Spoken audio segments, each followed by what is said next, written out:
Good morning, future colleagues. How could I turn down the opportunity to speak to this group? It is a great pleasure to be here. I would like to thank AMSA for inviting me to join you today and to be able to spend some time with you. I'll be here through most of the day and look forward to meeting many of you. And I know we won't have time for questions, but I'd be happy to speak to you one-on-one. Let me begin by sharing with you some of my personal journey that led me to becoming a doctor and reflect on a few of the lessons learned, or for you, perhaps mistakes to be avoided. First, a fact. I was a lazy student. I couldn't get up in the morning. I started out as a science math major in college, and I couldn't get up for those 8 a.m. classes. I was really lazy. So what would a lazy student do in this situation? Drop those pesky, nerdy science courses in the morning and go for a major where you could sleep in and have your seminars and classes in the afternoon. I was a history major. The sheer joy of afternoon seminars, talking about great ideas. I loved it, but I gave up on science at that point. So, now what was the path that led me from the tomes of history to the halls of medicine? A very unlikely one for sure. Now, the real story of my checkered past starts. You'll appreciate from my tale that being a pre-med may be the straightest, but not necessarily the most fun-filled road to becoming a doctor. I'll compress about 40 years of personal history into about 5 minutes, which will perhaps help you understand the choices I made. Turn back the clock to the 1960s. I grew up in Newark, New Jersey, in a very small apartment crowded with very many people. In the summer, there was no air conditioning, so I'd go to the local branch of the library to chill, quite literally, and perhaps to read a bit. I remember being intrigued by biographies, especially those of women and scientists. One biography that really transfixed me was that of Elizabeth Blackwell, the first woman to graduate from a U.S. medical school in 1849. Her story, which I read and reread when I was 9 or 10 years old, lived in the deep recesses of my mind until the memories were awakened after I graduated from college with my history degree and began working on a community organizing project and writing for a local weekly newspaper in Massachusetts. I became the paper's, there were only 4 people on the staff, but I became the health and consumer editor, an assignment which I really, really enjoyed. But from there, it was a short hop to graduate school in a program in public health. I loved and continue to love public health. After receiving a master's degree, I worked for a state Medicaid program, then was recruited to go to work in DC for health reform. Back in those days, health reform was known as national health insurance. And the concept basically was the same, that reform the system, increase access to insurance for others. I worked crazy hours cranking out policy analyses of different aspects of hoped for universal health care. But alas, this was not to be the once in a generation opportunity that I had expected when I moved to Washington. And frankly, I was quite disillusioned. How could we be discussing policies that would affect people who give and receive care without getting significant input from clinicians and patients? That's when I decided that medicine and public health could use more people who could bridge that space. Only with such participation could we make real needed changes in healthcare. I wanted my professional life to be that bridge across those 2 worlds. Thus, I decided to go to medical school. So, it was back to taking those pesky, nerdy undergraduate science courses, at this time at age 28, and now with a real purpose. In the year after I finished all the coursework, took my MCATs, jumped through all the hoops that you guys are jumping through now to apply for admission to medical school, I went to work in Egypt. That's a long story, but it was an interesting journey. And I worked in the Suez and the Sinai right after, the year after the historic Camp David Accords were signed, and Egypt was now in possession of the Sinai as part of the Accords. I learned a lot about culture and health and all of those issues that Claire mentioned, the social determinants and all the sort of things that come into making someone and a culture healthy. And oh yes, I learned a lot about traditional approaches to women, being a single woman out in the desert working alone. So back in 1980, so unusual was it for a med school application to come from someone turning 30 that one of the medical schools, and for you deans out there, it will remain unnamed, decided that I needed to be evaluated by one of their psychiatrists before they would admit me. Enough said. One of the happy moments of my life was when I turned down their acceptance. The first year of medical school reminded me of why I couldn't stay awake during those early morning science classes. Tell you the truth, I was intellectually bored. Now, I think medical school has changed a bit since those years, but I would always go into the medical school library, and the students had their noses into the big textbooks, medical textbooks, study, but I would sneak in a little light reading. This was another turning point in my life. I read and reread in those library carols William Carlos Williams' The Doctor's Stories, a wonderful book of short stories. Williams was a great poet who was also a general practitioner in the early part of the 19th century, practicing in a poor part of Rutherford, New Jersey. His stories present perhaps the most unvarnished view of being a doctor and the gritty side of life as he saw it. He described the doctor-patient relationship in an almost painful perspective. His is by no means a romanticized ideal of medicine. I'd like to read from Israeli physician Richard Sobel, who says of Williams, quote, "Some liken reading Williams' essays to watching a film noir about the dark underside of a physician's life with simple, concrete, everyday words.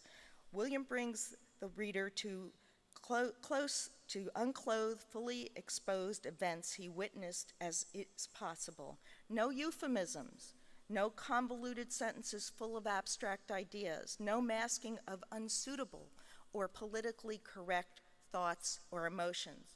The stories are touchstones forcing readers both to reflect on how they might respond to similar circumstances and to recognize the flaws all physicians share by virtue of being human.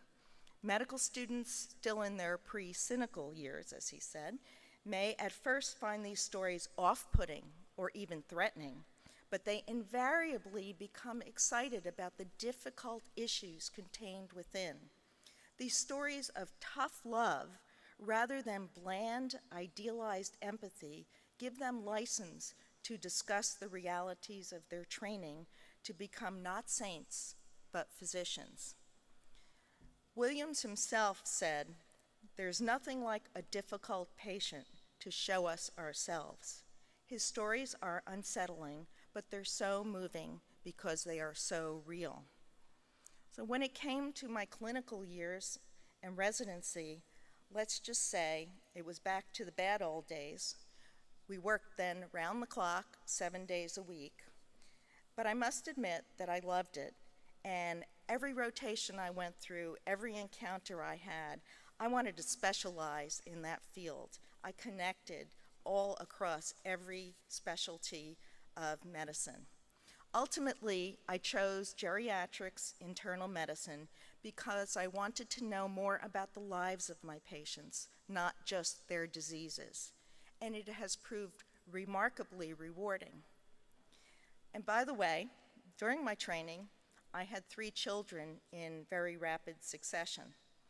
In fact, some people who knew me during those days, when they bump into me now, they say, "You look really different." And I said, "It's because I'm not pregnant." I remember I took my internal medicine boards when I was in the 8th month of pregnancy with my 3rd child.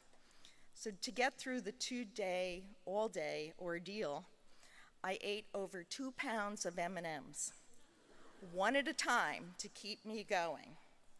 Now, my children never slept, and it's probably because their systems in utero got so used to those sugar highs and those M&Ms, and so between being on call and having infants at home, I didn't sleep for about 9 years.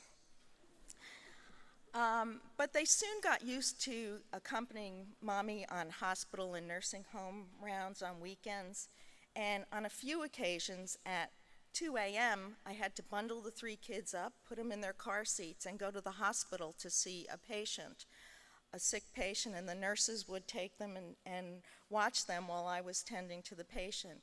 Just got to be part of our life. When my older daughter was 3, I took her to a visit for a problem she was having to a pediatric neurologist. She refused to accept that the male neurologist was a doctor. After all, only women could become doctors, or so she thought. So let's fast forward to my post-residency years. I spent nearly 4 years post-residency in a neuroscience lab at the National Institutes of Health, working on Alzheimer's disease issues. But I really, really missed working with patients. That patient contact was just so compelling for me. So I moved on to become chief of geriatric clinical care and consult service at a large urban medical center.